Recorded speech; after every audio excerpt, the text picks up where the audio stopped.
ce qui est l'erguin, tout ça, on donne en rang.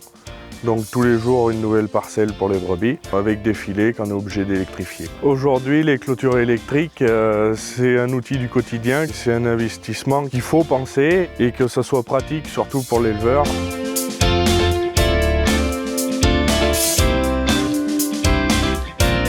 On a choisi une boîte de clôture Speedrite S3500 qui sort 3 joules et demi.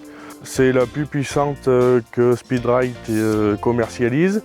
On arrive à mettre jusqu'à une vingtaine de filets sans problème et ça pique impeccable.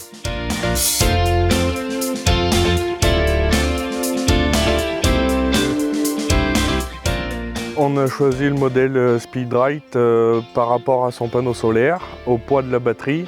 Vu qu'elle n'est pas lourde, c'est pas un problème de la déplacer pour la mettre sur un parc qui a 3 filets, 4 filets. La boîte, elle est bien ergonomique, les boutons aussi accessibles. C'est un poste qui est vite installé, on a juste un piquet de terre à enfoncer et à poser dessus. Brancher notre plus et notre moins, et puis c'est bon.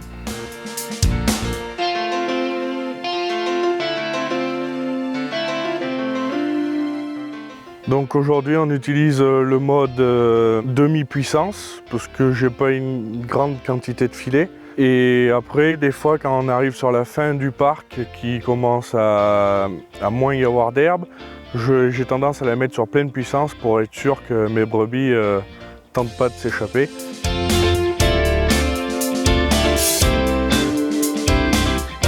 L'électrificateur est fixé en hauteur. On peut allumer, éteindre ou tester notre batterie sans se faire piquer par le filet. Pas comme si la batterie était à terre de l'autre côté d'un filet. On a aussi un contrôle de batterie pour voir si notre batterie est bien toujours rechargée en pleine puissance. Les brebis s'échappent moins, oui.